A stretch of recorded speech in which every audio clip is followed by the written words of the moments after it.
sudden burst of aggression from the giant bird.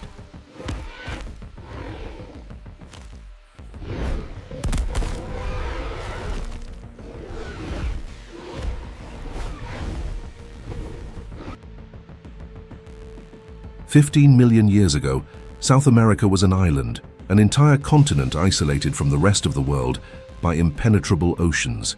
And in this absolute isolation, evolution went crazy.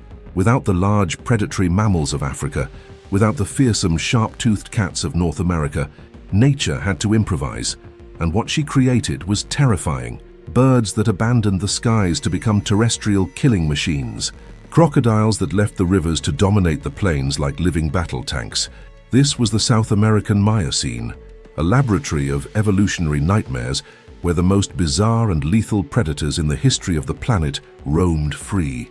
And among all these monsters, two stood out as absolute sovereigns, two titans, two perfect killers who, inevitably, would have to meet.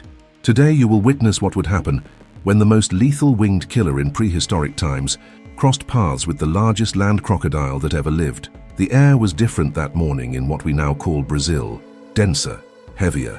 As if the atmosphere itself knew something terrible was about to happen, the Miocene rainforests were an alien world of strange sounds and unseen dangers. Insects the size of birds buzz among trees that no longer exist. Strange mammals, so different from anything alive today that they would seem like creatures from another planet, grazed nervously in the clearings. Everyone knew, everyone felt it. Predators were hunting, and they were no ordinary predators. They were the owners of that world, the architects of death, the gods of destruction that made even the most robust animals tremble when they heard their sounds. On one side was the representative of a lineage that had dominated South America for millions of years, the birds of terror, gigantic phororhacids that had evolved to fill the niche left empty by carnivorous dinosaurs.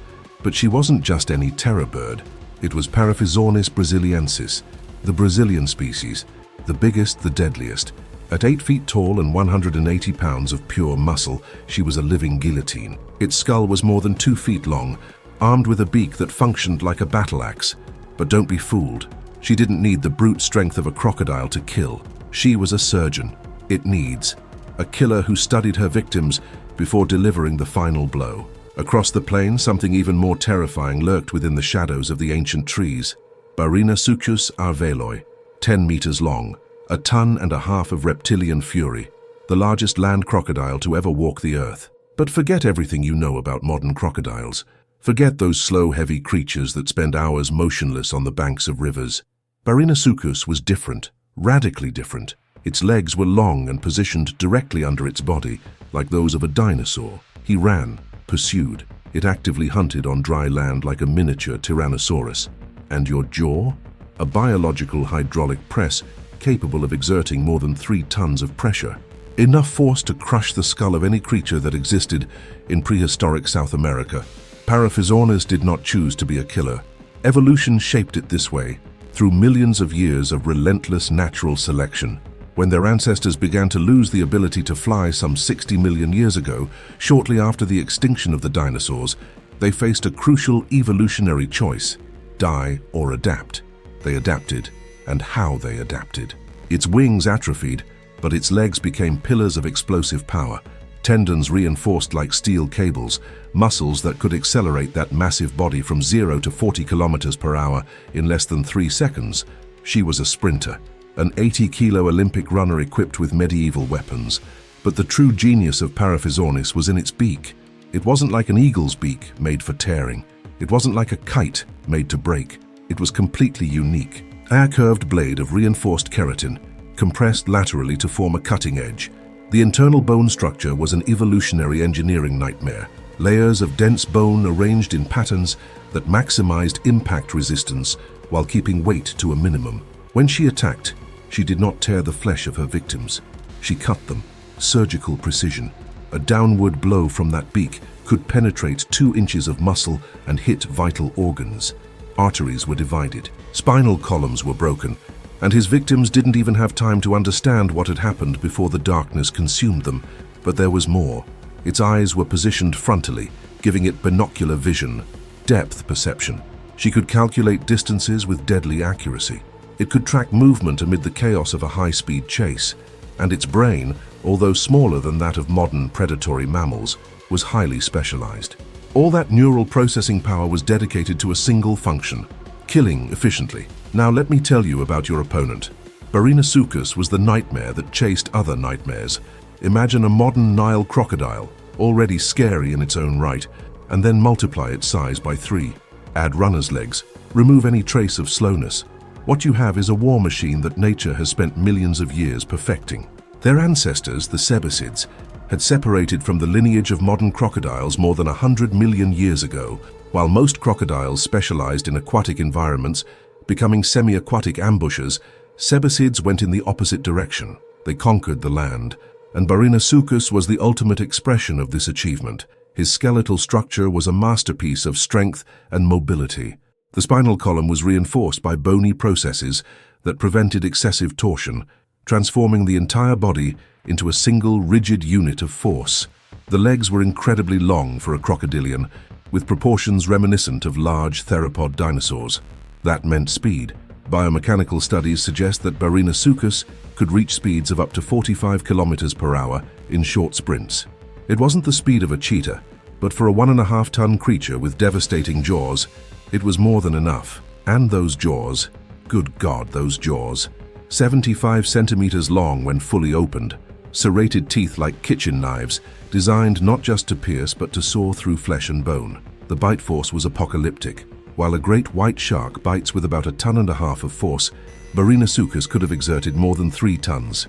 To put that into perspective, that's enough force to snap an adult hippo's femur in half. And he didn't just bite once. He held it. Shake. He rotated his entire body using the victim as a pivot, in a maneuver known as the death roll. Bones were pulverized. Internal organs were liquefied. Nothing survived this deadly embrace. And before we continue, I need to pause here. If you are fascinated by this epic battle between prehistoric titans, if you are able to visualize these monsters through the words I am narrating, do me a favor now. Leave your like on this video. Serious. Press that button, because every like tells us that you want more content like this. More battles, more science, more reconstructions of these lost worlds that existed millions of years before us. And if you are not yet subscribed to the channel, subscribe now and activate the bell, because we're just beginning to explore the deadliest predators to ever walk South America. There are much scarier things coming. Combined? Excellent. Now let's get back to our battle. So we have 2 evolutionary killers, 2 apex predators, 2 completely different philosophies on how to kill. Paraphysornis represented speed, agility, and precision, quick and lethal blows. Enter, attack, and leave before the opponent can react. It was the swordswoman, the duelist. Barinasuchus was brute force, devastating power, absolute resistance. It was the tank, the gladiator. When he attacked, there was no finesse, just total destruction. But there was another crucial difference between them. Paraphysornis was warm-blooded. Its metabolic rate was high, allowing bursts of speed and energy that no reptile could match. But this accelerated metabolism came at a price. She needed to eat constantly. It needed large amounts of meat to keep that biological engine running. Barinasuchus, as a reptile, had a slower metabolism. I could go weeks without eating, conserved energy, but this also meant it was slower to react, especially at lower temperatures. On a cold morning, the terror bird would have a decisive advantage. But in the tropical midday heat of the Miocene, when the sun warmed that armor of scales, the land crocodile was at the height of its lethality. And here is my question for you, my sincere question. After everything I've told you about these 2 monsters, which one would you bet on? In the agile and precise assassin, capable of delivering surgical strikes before retreating, or in the armored tank with bite force capable of breaking bones like twigs? Agility versus brute strength. Go to the comments now and tell me, Team Paraphysornis or Team Barinasuchus, and say why. I want to know your reasoning, because there is no right answer here. There are only arguments. And I love reading your arguments, so comment below right now. Now imagine the scene, the Brazilian Miocene open plain, tall grass swaying in the warm breeze. In the distance, a herd of strange herbivores grazes nervously, always alert, always ready to run.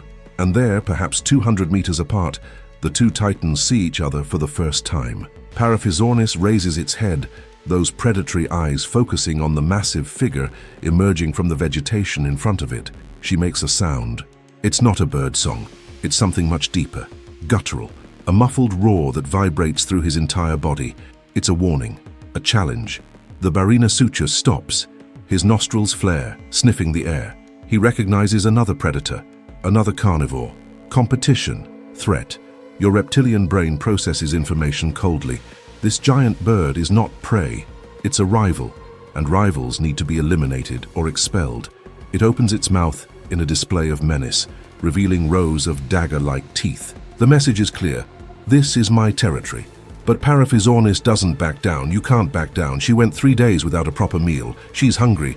And right there, behind that arrogant crocodile, is a carcass, a medium-sized mammal that Barinasuchus killed a few hours ago and left partially consumed. Fresh meat, energy, survival. The terror bird needs that food. And if you have to step over a land crocodile to get it, so be it. The tension in the air is palpable. The herbivores in the distance stop grazing. Silence. Even the insects seem to silence their songs. It's that moment before the storm. That second frozen in time when two warriors face each other and both know that only one will leave that clearing. Paraphysornis moves first. It's not an all-out attack. It's a test. She takes 3 quick steps to the left, watching the crocodile's reaction. Barinasuchus rotates its massive body in line with the movement, but does not move forward. He is experienced. It has killed dozens of prisoners. You know that patience beats momentum. The bird circles. Look for an angle, an opening. Your eyes analyze every inch of that creature. The thick scale armor, the powerful legs, the thick neck. There is no obvious weak point. And it is exactly at this moment, while the tension reaches its maximum peak, that I need to make another request to you who are watching. Creating content at this level is not easy.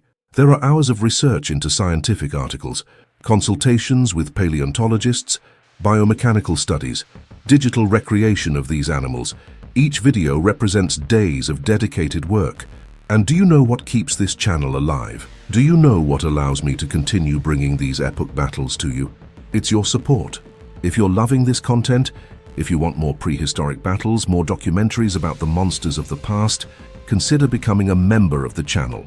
Or, if you prefer, make a one-time contribution to Valeu de Mai. Super thanks below. It can be any value, 5 reais, 10 reais, whatever you can, because each contribution, no matter how small, is fuel for me to continue researching, creating and bringing these lost worlds back to life. Think about it. And now let's get to what you really want to see. The confrontation. Barinasuchus loses its temper first. After all, he is a crocodilian, and crocodilians are ambushers by nature. All this circulation, this whole dance of intimidation, goes against your instincts. He wants action, want contact. You want to feel flesh tearing between your teeth. With a roar that makes the ground vibrate, he charges forward, 10 meters of armored reptile speeding like a runaway train. Every step of his powerful legs makes the earth tremble. 45 kilometers per hour of pure fury directed at that giant bird. But Paraphysornis was expecting exactly that. The instant the crocodile begins its charge, it explodes to the side at a 90-degree angle. Speed, agility. The muscles in his legs detonate like compressed springs, launching that 300-pound body into a physics-defying change of direction. Barinasuchus passes like a train, its jaws closing in the empty air where the bird was a millisecond before. He tries to brake, his claws tearing through the earth, but the momentum is too much. 1.5 tons doesn't stop instantly, and Paraphysornis doesn't waste the opening. As the crocodile struggles to slow down and turn, she attacks. 3 explosive strides, and she is next to the reptile. His neck snakes backwards, and then descends like a guillotine. The beak reaches the flank of Barinasuchus just behind the front leg, where the scale armor is slightly thinner. The impact is brutal. The keratin edge penetrates. Blood gushes. The crocodile lets out a roar of pain and fury, spinning its entire body in a desperate attempt to bite its attacker. But she's already gone. It has already retreated to a safe distance, its beak now stained red. First round for the terror bird, but it's far from over. The wound, although painful, is not fatal. It did not hit any vital organs, and now Barinasuchus is enraged. The pain activated all his combat instincts. It is no longer a question of territory or food. It's personal.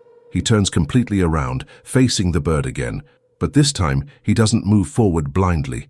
He learned. Moves slower now, more controlled. It approaches in a semicircle, cutting off the Paraphysornis escape route, pushing it against an area with dense trees behind. Strategy. The bird senses the trap, but its options are becoming limited. If she backs up any further, she will get stuck between logs where her speed becomes useless. She needs to strike again. It needs to deal enough damage to force the crocodile to retreat. She fakes an attack to the left and then slashes to the right, aiming for the Barinasuchus head. It's a risky move, bold. If it connects, it can hit the eyes, blinding the opponent. But the crocodile was waiting. The moment she comes into range, her jaws close in a sideways arc. It's fast, incredibly fast for such a large creature, and Paraphysornis can't retreat in time. The teeth grip its left vestigial wing. It's not a deadly blow, but it is devastating. The pressure is immense. Bones snap with the sounds of branches breaking. The bird lets out a high-pitched scream of agony as it tries to free itself, but the Barinasuchus doesn't let go, never let go. He begins to shake his head violently from side to side, and then begins the movement that defines his species, the death roll. He rotates his entire body using the bird as an anchor, a complete rotation. 2, 3. The world becomes a blur of pain and confusion for Paraphysornis. She feels her wing being ripped off, feels ribs breaking under the twist. But amid the chaos, your survival instincts kick in. If she doesn't do something now, in the next few seconds, she's dead. With strength born of utter desperation, she raises her free leg and delivers a kick. The claws of its paws, each 2 inches long and razor-sharp, reach into Barinasuchus's right eye. They penetrate, they sink, they crumble. The crocodile lets out a deafening roar and opens its jaws instinctively. It's the bird's chance. She throws herself away, rolling in the dirt, blood gushing from her mangled shoulder. His left wing now hangs at a horrible angle, completely destroyed, but she is alive. And Barinasuchus is now partially blind, blood pouring from what's left of its right eye. They both step back, reassessing, both injured, both bleeding, but neither of them willing to give in. What happens in the next few seconds defines the outcome of the battle. Paraphysornis is seriously injured, lost a wing, he's losing blood. Your balance is compromised, but she still has speed. It still has its deadly beak. And Barinasuchus, although less injured, lost half of its vision. Your depth perception is compromised, and in a fight where milliseconds matter, that's a deadly disadvantage. The bird moves first, but differently, more cautious. She knows she can no longer dance around her opponent like she used to. Every movement causes searing pain in his destroyed shoulder. Then she changes tactics. Instead of circling, she advances directly, staking everything on a single decisive blow. He's suicidal. It's brilliant. It's the only option you have left. Barinasuchus sees it coming, but its distance judgment is wrong. It bites very early, its jaws closing about a foot in front of the bird, and in that opening second, Paraphysornis attacks. His neck descends like lightning. The beak reaches the top of the crocodile's skull, just behind the eyes where the bone is slightly thinner. The force of the impact is colossal, all the weight of his body behind that downward strike. The keratin edge cracks the bone, penetrates. It reaches the brain. Barinasuchus shudders. His eyes, what's left of them, widen. Your legs give out, and then, like a building collapsing, that 1.5 tons of predator collapses to the earth. Spasms run through your body for a few seconds. Then, stillness, silence. It's over. Paraphysornis retreats, staggering. She is close to collapse. He lost a lot of blood, but she won. Against all odds, against an opponent who weighed 8 times her weight, who had jaws capable of ripping her body in half, she won. Because in the end, in that specific battle, in that specific moment, speed and precision trumped brute force. The swordswoman defeated the gladiator. But let's be honest here. On another day, under other conditions, the result could be completely different. If Barinasuchus had managed a clean strike with its jaws on the bird's body, it would have been over in seconds. If the fight took place in water or on muddy terrain where Paraphysornis's agility was compromised, the crocodile would have an overwhelming advantage. Battles between predators are never guaranteed winners. They depend on thousands of variables: luck, physical condition, land, surprise element. What we know for sure is that both of these creatures were killing machines perfectly adapted to their niches. Paraphysornis dominated South America for millions of years before becoming extinct, when the continent connected to North America and mammalian predators migrated south. Barinasuchus reigned supreme as the largest land predator of its time, before climate change altered its habitat forever. Today, all that remains of them are fossilized bones, fragments of a lost world, silent testaments to a time when South America was home to the most bizarre and deadly predators to ever exist. And through these fossils, through science, paleontology, biomechanics, we were able to resurrect these creatures. Not physically, but in our imagination, we can visualize how they hunted, how they fought, how they died. And that's what makes paleontology so fascinating. It's not just about old bones in dusty museums. It's about rebuilding entire worlds, about understanding life in its most extreme forms, about realizing that nature has already experimented with body designs and hunting strategies that we would never see in modern animals. It's about humility too, realizing that we humans are just the most recent chapter in a 3.5 billion year story of life on Earth, and that before us, long before us, there were kingdoms and empires of creatures so magnificently adapted, so perfectly deadly, that they make our modern predators look like amateurs. Paraphysornis and Barinasuchus no longer exist, but their stories, their battles, their evolutionary triumphs deserve to be told. They deserve to be remembered, because they are part of our history too, part of the history of this continent we call home. And as long as there are fossils to study and curious minds to interpret them, these creatures will never truly be extinct. They will live forever in the stories we tell about them.